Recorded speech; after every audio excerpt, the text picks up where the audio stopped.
to do is just thank everybody for coming out tonight. Friday night, it's December. I know Christmas is upon everyone, and this is a crazy month, so thank you guys for coming out to my first keynote presentation on mindset. So by now you're probably wondering why we're here. We've got a bunch of people. How many of you guys are wondering why we're here? Half of you. Well, we're here to talk about three specific things. So the first what we're going to do is talk about your own mindset, how it really affects your life, how it creates your results, and how it makes you feel the way you feel. We're also going to talk about your association. Some people call it tribes. So we're going to talk about surrounding yourself with different kinds of people, empowering people, disempowering people, how that affects your life. And we're also going to talk about your passion. So I don't really believe in following your passion because to me it's not living it. So I believe living your passion. In fact, that's one of the reasons why I'm here tonight to talk to you guys. So with that being said, that's the three things we're going to focus on tonight. I've created three cool little stories. And my biggest intention tonight is to really help you guys have an experience. You know, I want to help you guys walk through something that's hopefully going to shift some of the ways that you think and eventually, you know, have a few aha moments will maybe actually change your core desires and the things that you believe you deserve in life. So with that said, let's have some fun because I want to keep this interactive. So everyone just go ahead and stand up, even though we just sat down. Alright, so let me just get a little bit of stuff going here. You might want to put your coffee down there too. And everyone just get their hands moving. Alright? We're gonna get your blood cells moving. Get your shoulders going. Get your shoulders going. Loosen up. Come on, Sam. Get it going. It's like a baby. Loosen up a little bit. All right, we're going to take the next 30 seconds. And what we're going to do is I want you to just go around and tell somebody that you don't know that well how you're feeling. All right, so 30 seconds. Here we go. I'm hungry. I'm hungry.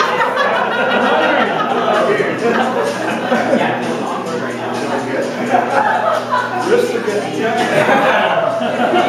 Pretty good. 15 seconds. 15 seconds. Washing my hands. Okay. 10 seconds. I'm feeling buzzed now. I feel a vibration. Alright, alright. Now that we got our blood cells moving and everyone's feeling a little bit better here, let me just turn off the music and go ahead and pull up our screen, and we're going to have some fun. So how do you guys feel after that? Great. Yeah. A little bit energized. It's kind of like when you exercise, right? You get that endorphin rush and you feel a little better. Alright, so I don't have a remote tonight, so I'm going to be using my computer, which is cool. So here's the question. One of the questions I always ask myself, and I've asked myself this for a long time in life, is why do we do what we do? And when you actually think about that, it's kind of like, okay, why do I have the results I have? Why do I have the health, the finances, the freedom? I mean, why are you even wearing the clothes you're wearing today? So why do you do every single thing that you do in your life? It's a question that, you know, Anthony Robbins talks about how he's the why guy. Right? He wants to know why everybody does what they do, and I'm very similar to that. I want to understand people, and it perplexes me to understand why people get the results they have, and why they even make the decisions that they make, because most of the decisions that people make are unconscious. So I like to understand why. So what I've really determined through researching everything, through my own personal experience, through everything that I've learned for the past 5-6 years, is a lot of it comes down to your mindset. And how many of you guys are familiar with this term? How many of you guys think you have an outstanding mindset? I think so. You're set. You're perfect. So your mind. So what is your mindset? I mean, what determines whether you have a poor mindset, successful mindset? I mean, what determines that? And that's one of the questions that I ask myself every day. It's one of the questions why when I meet new people, I ask why they have what they have and why they're at where they're at, good or bad. So let's take a look at an example right here. Robert, handsome looking dude. Robert has two versions. Same person, two versions. right? So we have Robert version 1, which is obviously a bigger version. We have Robert version 2, which is a smaller version. So how is it that you can have one person who's almost different, two different people? Well, I can guarantee you, every single person in this room has been in the space of Robert version 1, and that's when you feel your best. That's when you're confident, you have certainty, you know exactly where you're going. I mean, how many of you in this room right now have been there? Where you just felt awesome. You knew where your life was going, you knew exactly how you felt. Robert version 2, smaller version, a little more uncertain, lives a little bit more on the fear side, not quite sure what he wants out of his life, lives in 3 states, shame, blame, and guilt, and it's a smaller version. So the question I ask is, why is it that we go through stages in our lives where we feel just absolutely incredible, and then we feel, whoa, tiny? And what I've come to realize, you know, after asking this question over and over and over, is we are always wearing different masks. And it's the word persona. Persona is the Greek word for mask. So even though we can be one person, we can actually be multiple different people. It depends on what mask that we're wearing right now. And again, when you take a look at 2 different people, or one person, two different entities, it really comes down to your mindset. My girlfriend made an amazing discovery that I didn't notice, but Robert has some interesting stuff going on in his lower region. Really? So here's the difference, right? So we have 2 different versions of Robert. I want you to think about your life right now, where you've been, where you're at. Maybe you're in the best place you've ever been in your life right now. How many of you guys know people, because of what's happening in the world, the economy, who are absolutely crumbling? Mentally, physically, financially? How many people you know that are excelling, doing the best that they've ever done in their entire life right now? Right? So what's the mindset behind that? Well, there's 2 differences. Robert version 1 has phenomenal health. He's in the best shape of his life, feels great, looks great. And how many believe that your health is going to affect how great you feel about yourself? Yeah, absolutely, right? Absolutely. So, great relationships. I mean, not just with, your significant other, but with your social life. You know how rewarding it is to have an incredible group of friends? Groups of people like this that are uplifting, they're empowering. That's what Robert has. He has a great relationship with his wife. He has also a phenomenal social life. Highly underrated. A lot of people don't realize that your social life is extremely important. Extremely important. Next thing, financial security. Obviously, that's going to make anyone feel good. Peace of mind. What's funny is a lot of people don't realize they go after financial security for peace of mind. Robert's connected. So whatever you believe, your religion, your spirituality, Buddha, Allah, Jesus, Robert's connected to his source. And I think we all feel when we're connected. We know when we're in flow of life. Purpose and drive. Robert's got a phenomenal purpose, drive. How many of you wake up in the morning and feel like, yeah, I've got purpose? Congratulations. So purpose and drive is huge, huge. If we don't have a purpose and a goal and just a vision for our life, then we're doing the exact opposite. So purpose and drive, full of life. Here's an interesting thing. I've had the great opportunity to be mentored by some super incredible people around the world. I've had the opportunity to surround myself with some great people. And have you ever been in a situation where you're around someone who is like this version of Robert and you feel safe? You just feel comforted when you're around them, and you feel like they've got their shit together, and I feel really good being around them.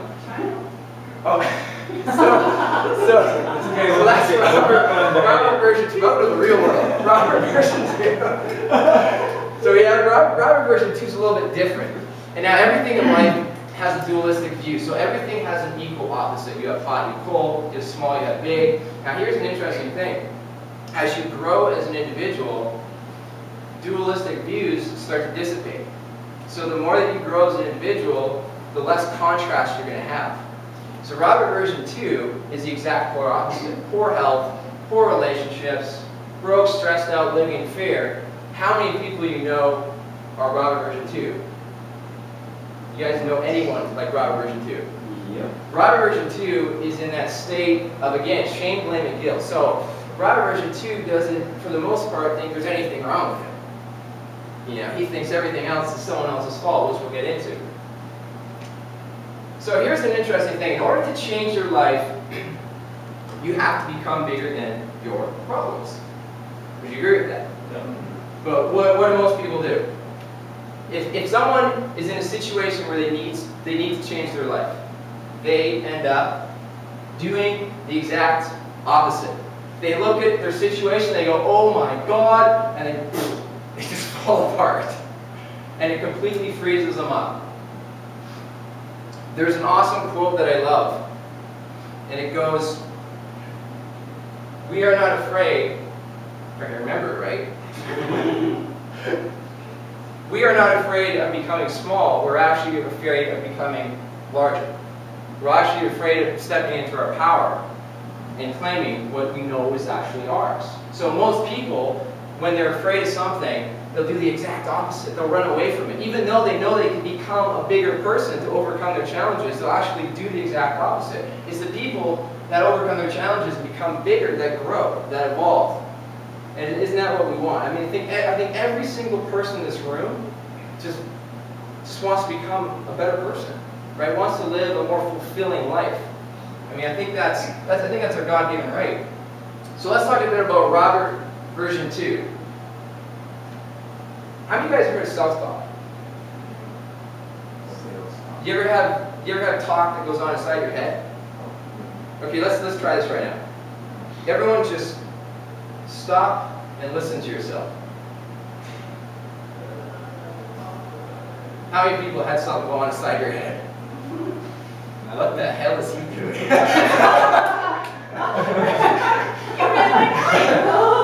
So Robert version 2, we all have it. They say that we have, you know, majority of our self-talk is about 80 to 85% about ourselves. And the majority of people, 90 to 95% of it's negative. So Robert's self-talk usually looks something like this. I'm stupid. How many of you guys have stubbed your toe, done something, you're like, it's just idiot. Right? That's the self-talk of Robert version 2. Nothing good ever happens to me. Right? I don't have money or time, sounds like a lot of work. My favorite one, everyone's crazy. Everybody is crazy. The guy who taught me, John Asraf, he has great parents. They live out in Montreal, but his mother is a smoker. And his mother says that everybody in the world needs to go see a psychiatrist except her. So here's the self-talk of Robert version 2. Now Robert version 1 is a little bit different with his me talk. I'm so smart. You know, he empowers himself. 80 to 85% of the time we're speaking about ourselves. So I'm so smart, amazing things happen to me. The best one that I love is I'm so grateful. You know that you can't experience a negative emotion when you're thinking about something you're thankful for? As simple as that sounds, we can actually only experience one emotion, one thought at a time. So if you try to think of two thoughts at once, it's not going to happen. And here's another interesting fact, is that you cannot think about what you're thinking about while you're eating food.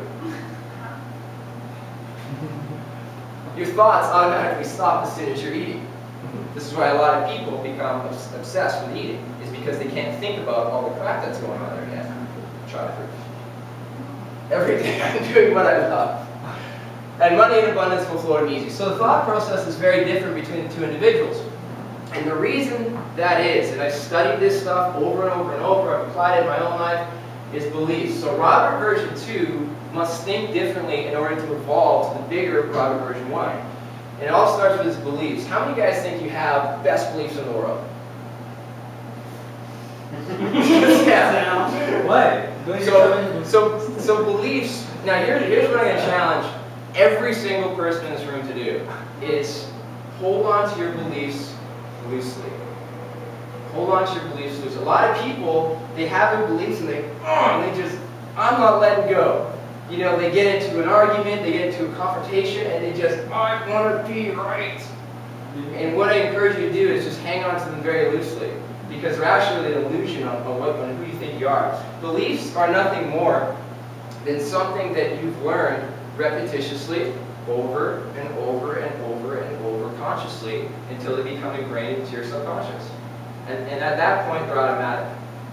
About 97 to 98% of our unconscious conditioning controls our body. 3% is what you consciously think about, but it's not going to change your habits. So what are habits? How many of you think you know your habits every day?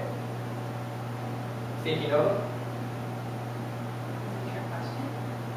What were you doing last Tuesday?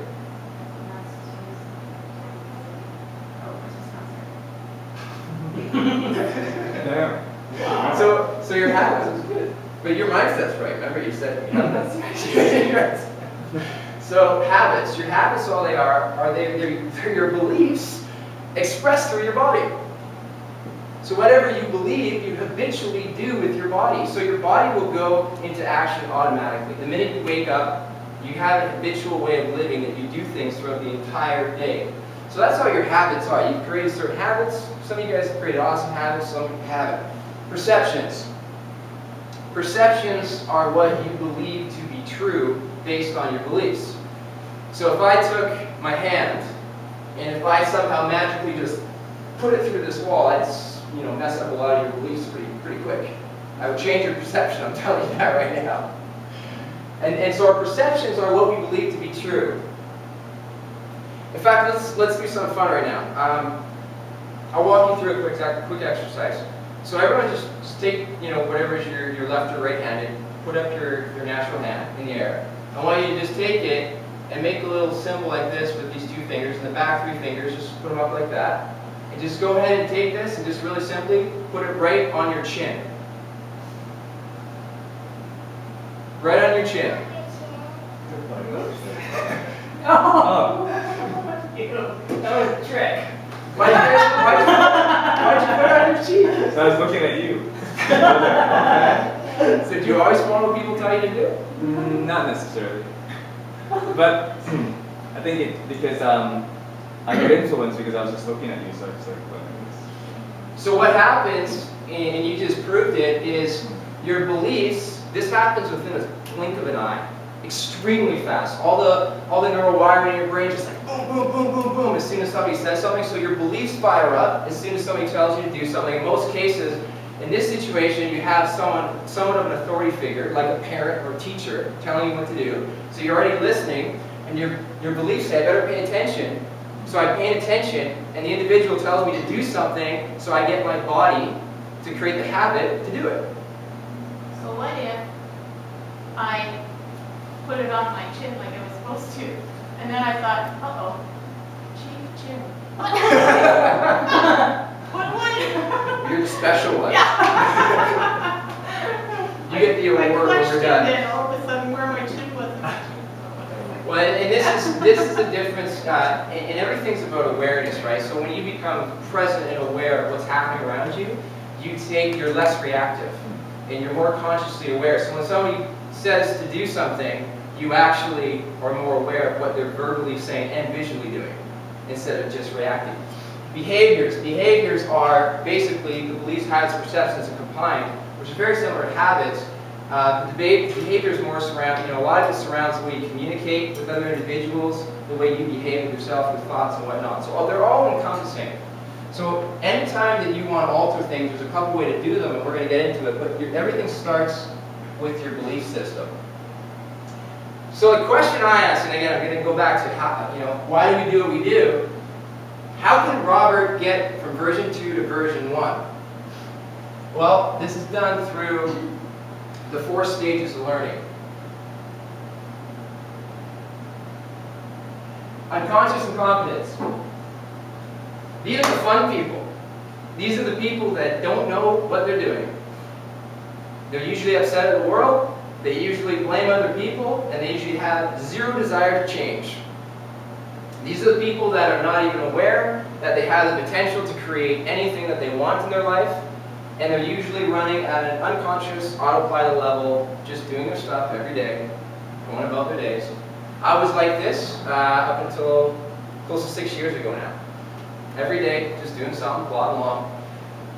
How do we transition from that space to the next phase, which is conscious incompetence? So let's say we have 4 stages of learning. Here's the first stage where I'm just like a pissed off dude. I go to the next stage, unconscious incompetence.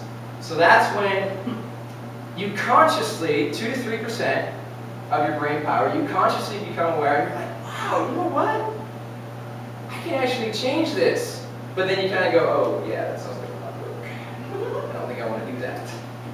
So you decide not to. So even though you're aware that you do want change, your unconscious conditioning is still controlling you and you really don't want it yet. So we go for the second step. Now we go to the third step, which is conscious competence. And this is a great place to live in. This is a place that most people live in who are fairly happy, fulfilled people. And this is a space when you're somewhat congruent between what you want to achieve in your life, what you're thinking consciously and unconsciously. So this is when you're like, yeah, you know what, I'm setting goals, I'm moving forward to what I want to achieve in my life, and things are happening. James Ray, he believes in going 3 for 3, which is thoughts, feelings, and actions. And when you're in that space, that's when that's happening. That's when all 3 things are firing. That's when you're moving forward. And they say that progression equals fulfillment. So if you have, how many can you agree that when you feel you have a goal that you want to achieve and you're progressing towards it and you're seeing results, you feel fulfilled, right? Stagnation is the worst thing. It's actually nothing's ever stagnant. You're either growing or dying, and that's it. So if you think about your life, you're either moving forward, you're progressing, or you're doing the exact opposite. 4th step. So we get unconscious, we're conscious, incompetence, conscious, competence. And the last one is like a glory place to be. Unconscious competence. I'm there partially, not totally. This is when you see people at their best. I mean, this is when you see the professional athletes like Michael Jordan. You know, they got the ball, game-winning shot, 3 seconds left. They're just like, you just boom, right in the net. Creates a legacy. The reason that people move into the unconscious competence state is from repetition. So just like your beliefs, you can create new beliefs and have old ones atrophy because of habitual ways of thinking. So you look at a professional athlete like Tiger Woods, even like Michael Jordan or Kobe Bryant, or any football player, they're trained to do the same thing over and over and over, right? Like, could you imagine, I know Chris, you want to have a phenomenal bakery. Could you imagine every morning you wake up and you had the habits of a successful person, a successful entrepreneur who already had a successful bakery? You would create a successful bakery based on the habits, right? So here's the difference, though, between someone who's living and doing what they want unconsciously compared to someone who isn't. The person who is doing what they want from an unconscious state has practiced doing what they love perfectly over and over and over and over again. This is why you see, again, go back to athletes or even speakers or day traders. They practice doing the right things consistently every single day. And eventually they create a habit and belief system that allows them to perform their best unconsciously, 97 to 98%. So here's the gap. Robert version 2, right? Same person, 2 personas. Unconscious incompetence. He's got to jump to unconscious competence if he wants to grow and reach that next phase. So there are 2 ways that Robert can change. Actually, this is a good question. How many do people love your environment? Your house, your living dwellings, your friends, family members? Maybe you shouldn't say family members. How many of you guys love your environment? Sam. Awesome. 2 people in the room. Okay. Well, your environment is extremely powerful because it literally creates who you are. I've had the joy when I was 18. I had the opportunity to go up to Alaska to cook for 4 months. Completely changed my environment. Completely changed me as a person for 4 months. Your environment creates who you are. Another perfect example is they've done tons and tons of studies of individuals who were smokers, who were drinkers, took them out of their environment, of their home, put them in a new environment, individuals in a house that was clean, and they were cleaned up within like 30 days. But they took them again, put back into an environment where they were smoking and drinking, and instantly they're back in that habit. So your environment will create every cell in your body because there's something called mirror neurons. And what those mean is we'll begin to enact other individuals' habits, those perceptions, every single thing, the amount of money they're earning, will begin to take on those other individuals' belief systems. The second is his thoughts. How many people love, how many of you guys love your thoughts? Think you got some pretty rad thoughts? They're pretty rad. Yeah? Pretty bad. So your thoughts can alter every single thing that you do in your life, because the minute you start altering your thoughts, you start altering your belief system. So those are the two ways that Robert can change, and I'll get into some different ideas how you can do that. Number one, Robert must make a decision. Every single thing in your life starts with a decision. In fact, the reason you're here was from someone's decision. So, you know, the first step is to make a decision. And that decision is made by you. So if you want to improve your health, you want to improve the quality of your life, you want to meet some new people, that all starts with a decision. The second is you need to evaluate your life. And a lot of people look at their current situation and they just totally disempower themselves. If it's a situation they love, it can actually empower them and take them to the next level. But what I want to focus on tonight is how you can actually improve your results. So you need to be real where you're playing that life, every single area. So evaluate your life. A lot of things what I do, I was trained to go through my life on a scale of 1 to 10, very simply just evaluate where I'm at. My life is not perfect, like most people's, but this helps you to understand where you're at in life without being somewhat biased. Determine his what and why. Notice that doesn't say how. How do you guys focus on how you're going to do something? How are you going to make more money? How are you going to get in better shape? So you want to determine your what and your why. And I'm going to tell you, I'm going to teach you guys exactly what I went through that allowed me to come here tonight. Create a plan of action. That's a pretty important part. So I'll explain how you do. And take small daily action steps that will lead to big change. Now the most important thing we're talking about here is your mindset. Visualization and vision boards are extremely powerful ways to change. And the reason that is because everything that you're seeing based on your perception right now, the wall's brown, the TV's black, I'm wearing a white shirt, based on your perception, is because your brain right now is analyzing patterns and images and matching it up to everything that you've seen in your past. So when you start bombarding your mind with new visions, you'll literally start to reenact finding those new things in the physical world. That's why visualization and vision boards are extremely powerful. Subliminal material, there's all kinds of stuff that you can get out there. I won't go into that too huge. You know, I use things that flash on my monitor. Meditation. How many of you guys have either tried or opened to meditation? Awesome. That's awesome. And how have you found this working for you? Yeah. Yeah, amazing feeling, right? I can't even begin to explain. I've found nothing in the world that even compares to it when you get into that space. Absolutely phenomenal. Meditation is one of the best ways to connect back to your source. Emotion is huge. We're going to talk a little bit more about that in the next story. And association. A lot of people don't realize that your 5 closest friends are actually you.